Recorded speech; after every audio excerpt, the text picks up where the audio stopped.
Somewhere in the backcountry of Glacier National Park in the summer of 2020, a trail a narrow path through dense alder brush and nearly collided with a grizzly bear sow at a distance of approximately 4 meters. What followed happened in a time frame measured in fractions of seconds. The bear, which had 2 cubs with her, made a sound that witnesses in documented encounters describe as a deep, percussive woof, dropped her head, and charged. The runner did what he had been told to do, what the signage at the trailhead had instructed, what every piece of official guidance about grizzly bear encounters in North America has said for decades. He dropped to the ground, covered the back of his neck with his hands, lay flat on his stomach, and did not move. The bear reached him in approximately 2 seconds, bit him twice on the shoulder, bit him once on the upper back, and stopped. She stood over him for several seconds, then she left. He lay still for an additional 4 minutes before getting up and walking out to the trailhead under his own power. His injuries required treatment, but were not life-threatening. He is alive because the thing he was told to do worked in the specific circumstance in which he found himself, and it worked because of a set of biological and behavioral realities about grizzly bears that are among the most important and least intuitively understood facts in North American wildlife management. Understanding why playing dead works, when it works, and in what precise circumstances, and when it catastrophically does not, is not an academic exercise. It is the difference between surviving a grizzly bear encounter and not surviving one, and it depends on understanding something about how grizzly bears perceive the world, what they are trying to accomplish in a charge, and what the behavior of playing dead communicates to a bear that has decided, in the split second of a defensive encounter, to make physical contact with a human being. The answer to all of those questions is more specific, more conditional, and more biologically grounded than the simplified version that appears on the signage at trailheads, and the gap between the simplified version and the complete version is wide enough to matter in the moments when it matters most. The grizzly bear's behavioral repertoire around threats and challenges is not reducible to aggression in the sense that the word aggression implies in everyday use. Grizzly bears, Ursus arctos horribilis, are large omnivores whose relationship to conflict has been shaped by an evolutionary history very different from that of obligate predators. A mountain lion or a wolf engages in predatory behavior as its primary feeding strategy. It has been selected, over deep evolutionary time, for the neurological and physical equipment needed to pursue, overpower, and kill prey. Aggression in those species is instrumentally linked to feeding. It produces calories. The grizzly bear, whose diet across most of its range is predominantly plant material, fish, carrion, ground squirrels, and other relatively accessible food sources, did not evolve aggression primarily as a feeding strategy.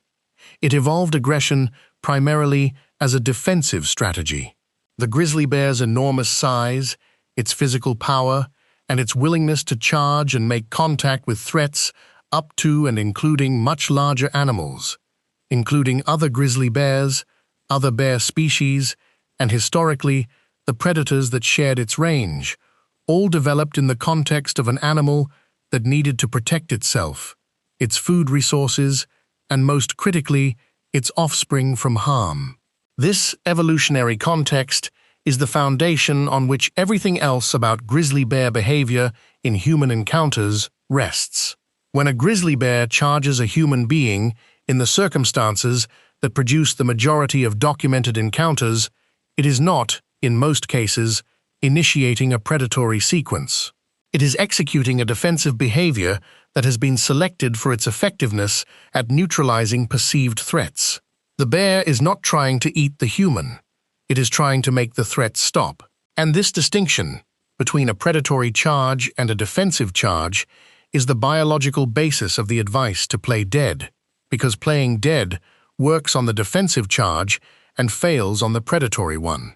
And the two types of charge are different in ways that are legible to a careful observer, but that can be extraordinarily difficult to distinguish clearly in the terror of the moment.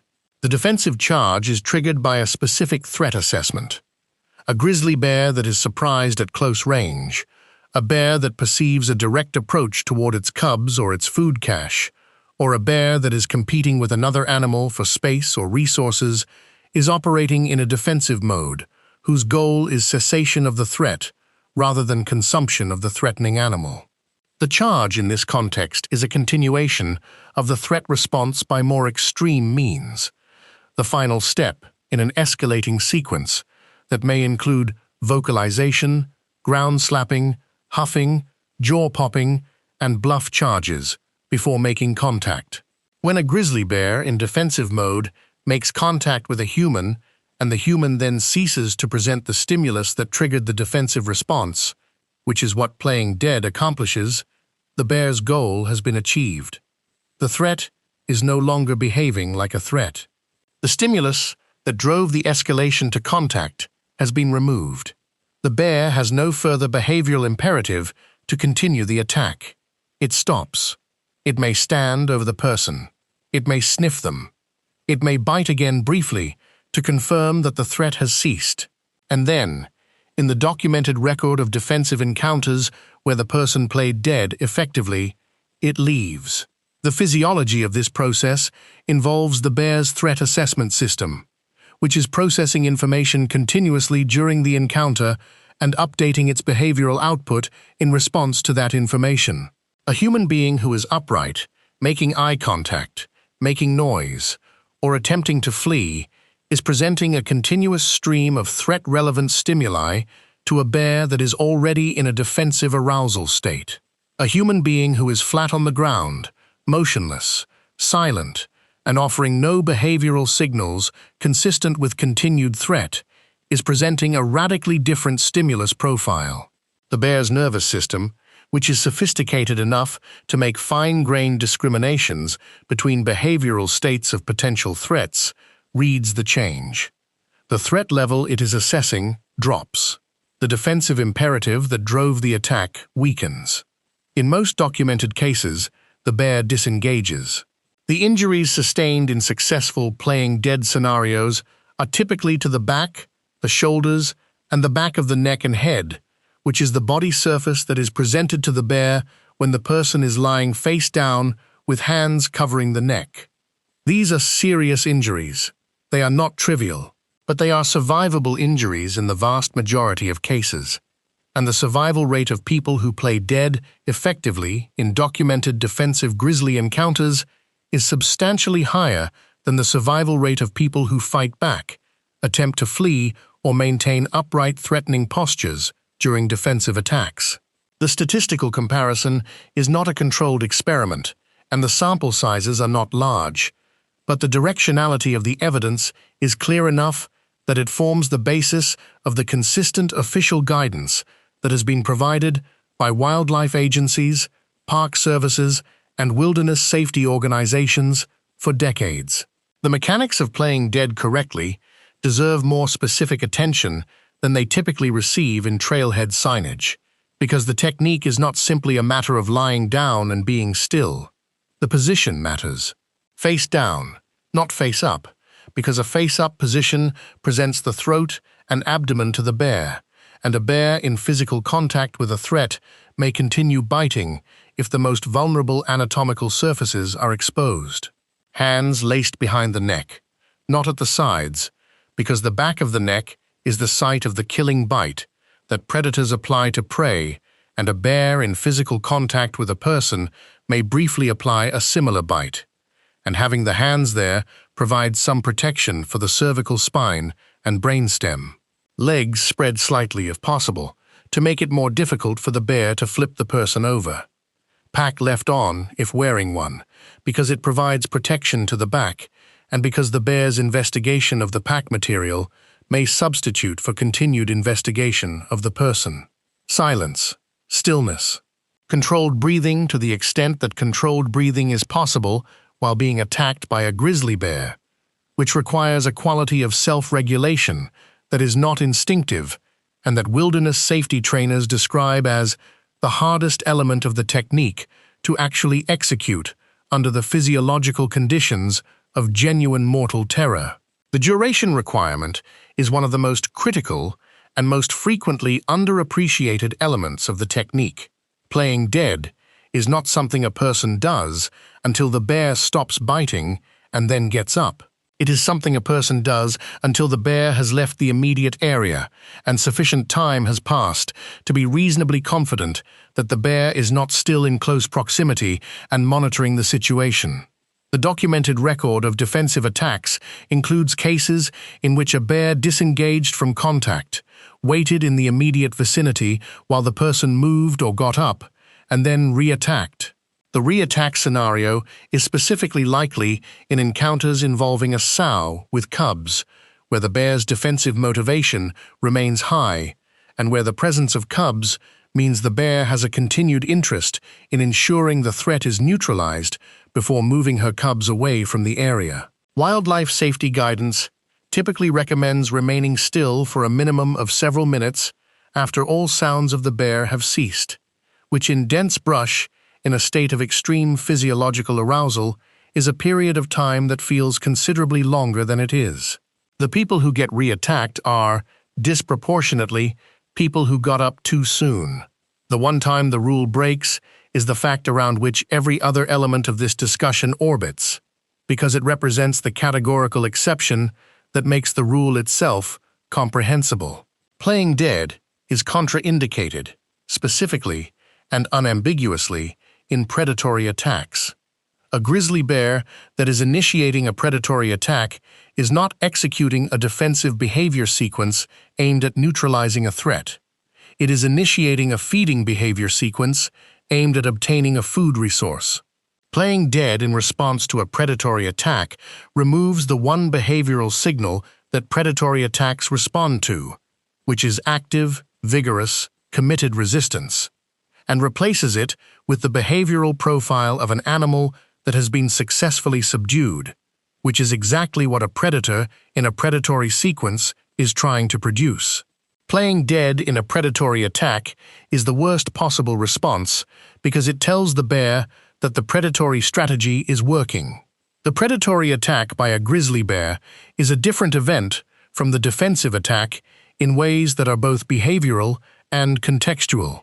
Contextually, predatory attacks are far less common than defensive attacks in the documented record of grizzly bear encounters with humans. The vast majority of grizzly bear attacks on humans occur in the defensive context: the surprise encounter, the sow with cubs, the bear on a food cache, the bear that is directly approached or cornered. The predatory attack is the rarer category, but it is the category that produces the highest fatality rates and the most severe injuries, precisely because the bear's intent is consumption rather than threat neutralization, and it is therefore not looking for an off switch in the behavior of its target. The contextual markers that distinguish a predatory from a defensive encounter are real, but difficult to apply reliably in the moment. A predatory attack is more likely to occur at night, when the person is in a sleeping situation rather than a moving one, and when the bear has apparently been tracking or monitoring the person before initiating contact. It is more likely to involve a single bear, specifically an adult male, rather than a sow with cubs. It is more likely to occur in a context where the bear has had prior exposure to human food sources or human-associated food rewards, because the behavioral pathway from human-associated food to humans as a potential food source, while not automatic or inevitable, is a documented progression in individual bear behavior histories.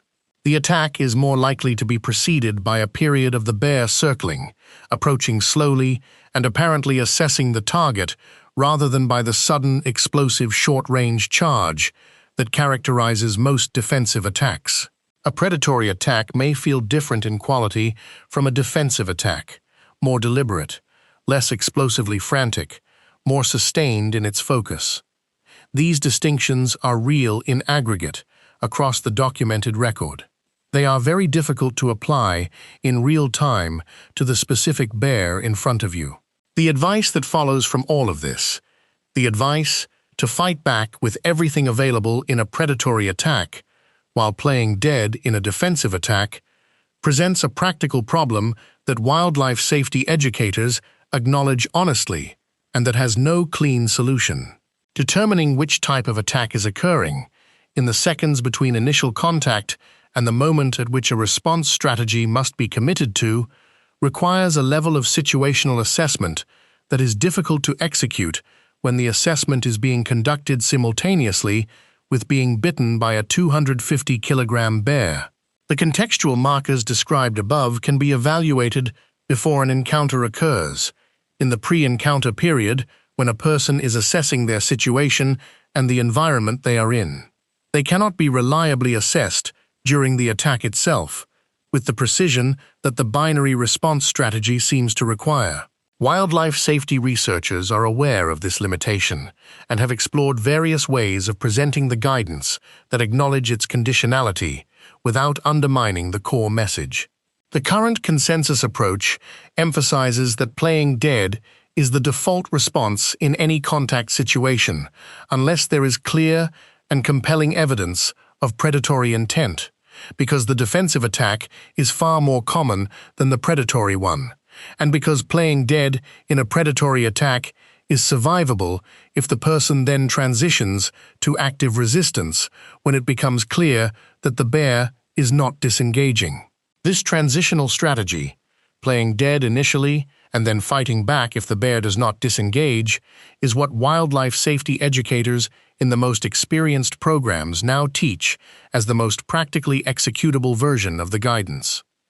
It acknowledges the real difficulty of distinguishing attack types in the moment, while preserving the core behavioral logic. Most attacks are defensive. Playing dead ends most attacks. If playing dead does not end the attack after a reasonable period of contact, the attack is more likely to be predatory, and active resistance, which should have been the response from the beginning, must begin immediately. The transition point is imprecise, and the window for making it is narrow, and the stakes of getting it wrong in either direction are severe. It is not a comfortable set of instructions. It is an honest set of instructions for a situation that does not offer comfortable options. The bear spray question intersects with all of this in ways that deserve specific treatment, because bear spray is the intervention that, in the documented encounter record, has the best statistical performance across the widest range of encounter types, including both defensive and predatory attacks, and its relationship to the play dead guidance is not always clearly communicated. Bear spray is not a substitute for playing dead in encounters where playing dead is appropriate. It is a tool that, deployed correctly in the period before physical contact occurs, can prevent the encounter from reaching the contact phase entirely. The effectiveness data on bear spray, drawn primarily from a 2008 analysis by wildlife biologist Tom Smith and colleagues published in the Journal of Wildlife Management, found that bear spray stopped the threatening behavior of bears in over 90% of documented close encounters in which it was deployed. The comparable statistic for firearms across the same dataset was lower, and the injury rate among firearm users in the dataset was higher than among bear spray users, a finding that reflects both the difficulty of accurately deploying a firearm against a charging bear at close range and the possibility that firearm presence may increase risk-taking behavior in bear country. The bear spray findings have been replicated in subsequent analyses, and the consensus among wildlife safety researchers is that bear spray, correctly used, is the most effective available intervention against both defensive and predatory grizzly bear attacks in encounters where it can be deployed before contact. The specific technical requirements for effective bear spray deployment are less widely known than the existence of the tool itself, and the gap between knowing that bear spray exists and knowing how to deploy it effectively is consequential. Bear spray is not applied to the body or the clothing as an insect repellent is applied. It is a pressurized canister that deploys a cloud of capsaicin solution to a range of approximately 7 to 9 meters and must be deployed directly at the approaching bear's face in the seconds before contact. It must be accessible instantly, not stored in a pack or in a closed holster. The canister must be held in a firing position that allows deployment in a single motion without removing a safety mechanism that requires more than one hand movement to disengage. The person deploying it must maintain enough composure in the face of a charging bear at close range to aim and deploy the spray rather than dropping it, firing it in the wrong direction, or failing to deploy it at all. These are skills that require practice under non-emergency conditions to be executable under emergency conditions, and the practice is rarely done. Bear spray is purchased and holstered and carried in bear country by many people who have never fired a test burst, do not know exactly what the deployment cloud looks like, and are not certain how quickly or smoothly they can deploy it from their specific holster configuration while wearing gloves in October. The tool is excellent. The preparation for using it is usually insufficient. Night encounters deserve special attention because they represent the category of grizzly bear encounter most consistently associated with predatory rather than defensive behavior, and because the guidance that applies to night encounters in a camping context is substantially different from the guidance that applies to trail encounters during daylight hours. A grizzly bear that approaches a sleeping person in a tent is not doing so because it was surprised at close range, or because it is defending cubs or a food cache. It is doing so because something has drawn it to the tent, and it is investigating the tent with a level of persistent intent that is different from the behavior of a bear that simply passes through a campsite. The something that draws bears to tents is almost always food or food odor, the scent of improperly stored food, cooking residue on clothing, cosmetic products with food-adjacent scents, or the food cache that a careless camper has kept inside the tent rather than hung or stored in a bear canister at the required distance from the sleeping area. The bear that investigates a tent in pursuit of a food scent is already in a food-motivated behavioral state when it encounters a person inside. The transition from investigating a food source to treating the person as a food source is not inevitable or universal, but the documented cases of predatory attacks by grizzly bears on sleeping campers are disproportionately associated with this behavioral pathway. Playing dead in a night tent encounter is not the recommended initial response, because the contextual markers for predatory intent are present in a way they are not in most trail encounters.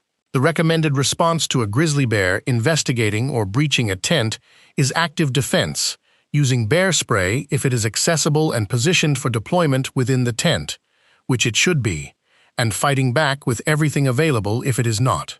The logic is the same as the logic for any predatory encounter. An animal motivated by food that encounters passive behavior from its potential food source will not interpret that passive behavior as a threat cessation signal. It will interpret it as successful subduing of prey.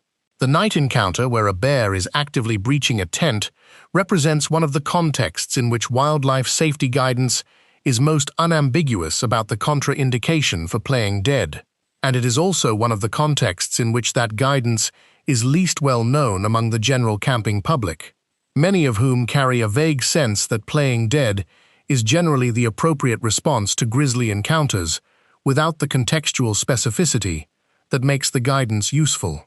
The food-conditioned bear represents a specific and increasingly common category of danger that cuts across the defensive and predatory distinction in ways that complicate the standard framework. A food-conditioned bear, meaning a bear that has learned to associate human presence or human-associated environments with food rewards, has undergone a behavioral modification process that changes its threat assessment and its behavioral responses in ways that are partially predictable, but not fully so.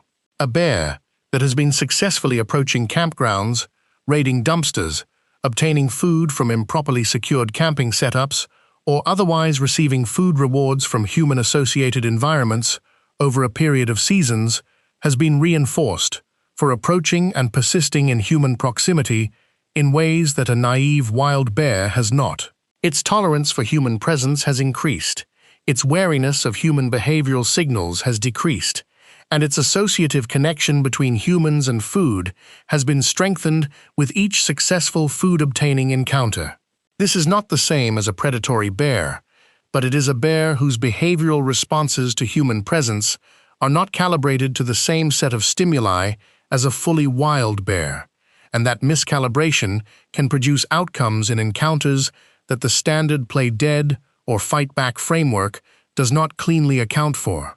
The wildlife management response to food-conditioned bears has historically been lethal removal once the conditioning has progressed to a level of human safety risk, a policy summarized in the management community shorthand as a fed bear is a dead bear, a phrase that is intended as a warning about the consequences of feeding bears, but that accurately describes the endpoint of the food conditioning pathway when it is allowed to progress.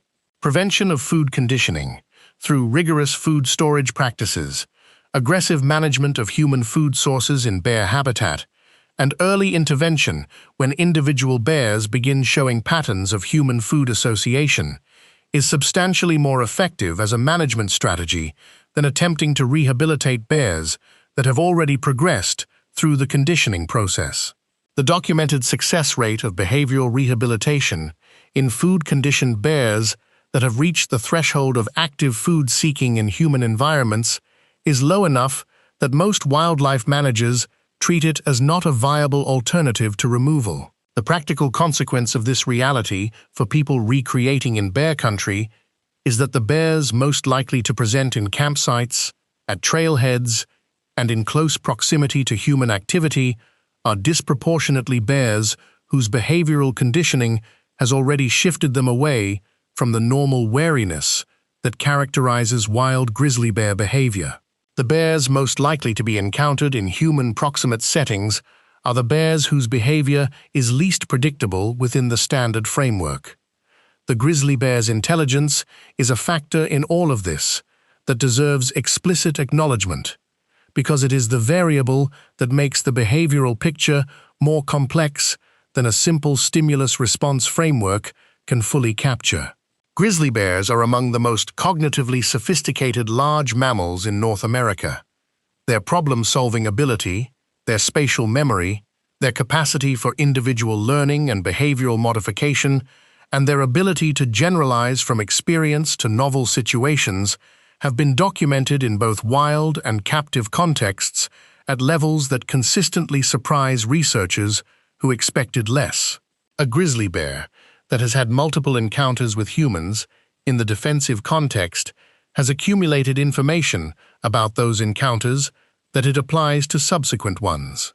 A bear that has learned that playing dead humans stop presenting threat stimuli and that the encounter therefore ends has, in a functionally meaningful sense, learned something about human behavior that it is applying to its threat response system. A bear that has had a food reward in a human-associated setting has learned something that it applies to its resource-seeking behavior. The intelligence that produces these learning outcomes is the same intelligence that makes grizzly bear behavior less predictable in the aggregate than the behavior of a less cognitively flexible species would be. Each individual bear is, to a degree that has few parallels in North American wildlife, a unique behavioral entity shaped by its specific history of encounters, rewards, and learning experiences. The population-level trends in grizzly bear distribution and abundance across the lower 48 states are relevant to the broader context in which individual encounter decisions are made, because those trends are changing the geography of human grizzly bear overlap in ways that will increase the frequency of encounters across a wider range of contexts. The greater Yellowstone ecosystem population, which was listed as threatened under the Endangered Species Act in 1975, when it was estimated at fewer than 150 individuals, has recovered to a population of over 700 bears and has been expanding its range beyond the boundaries of Yellowstone National Park for years. Bears that originated in the greater Yellowstone population have been documented in locations across Montana, Wyoming, and Idaho that they did not historically occupy in the recent past.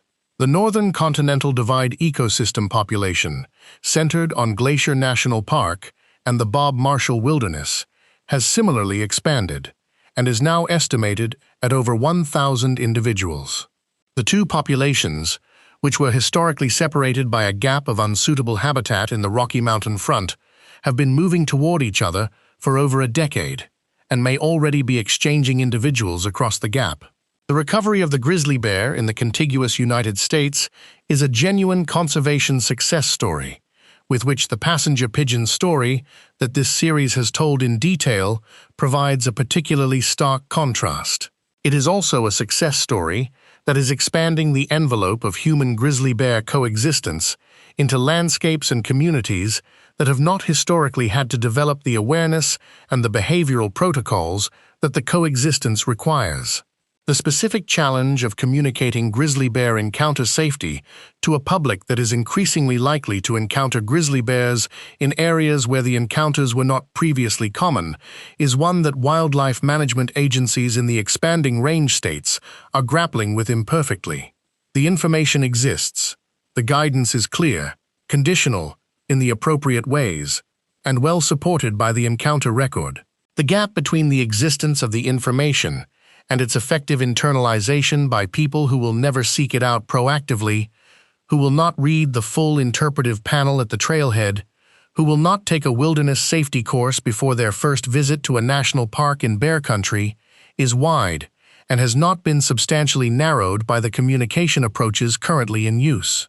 The people most likely to have a grizzly bear encounter in the coming decade include a growing number who have never been in grizzly country before, who lack the experiential context to evaluate the bear behavior they are observing, and whose entire preparation for the encounter consists of a vague awareness that there is something they are supposed to do when a bear charges.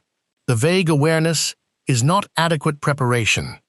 The specific, conditional, mechanistically grounded understanding of why playing dead works, in which precise circumstances it works, and what the one exception looks like, and why it requires a completely different response, is what adequate preparation looks like. It is not being reliably communicated at the scale and in the format that would make a meaningful difference in outcomes. The person who came around the corner in Glacier in 2020 and played dead and walked out survived because of an alignment between his conditioned response, the bear's behavioral category, and the biological logic that connects the two. The alignment held. It holds in the majority of documented defensive encounters where the person executes the response correctly and maintains it long enough. It does not hold in every encounter. It does not hold in the specific category of encounter where the bear's intent is not defensive but alimentary, where the behavioral logic runs in a different direction and produces a different set of required responses. The gap between the cases where it holds and the cases where it does not is defined by a biology that is specific, grounded, and knowable. Knowing it does not guarantee survival in a grizzly encounter. Nothing guarantees survival in a grizzly encounter, but it changes the probability distribution in a favorable direction, and in an encounter with a 250-kilogram apex predator moving at 55 kilometers an hour, a favorable shift in the probability distribution is the most that any knowledge can offer, and more than ignorance provides.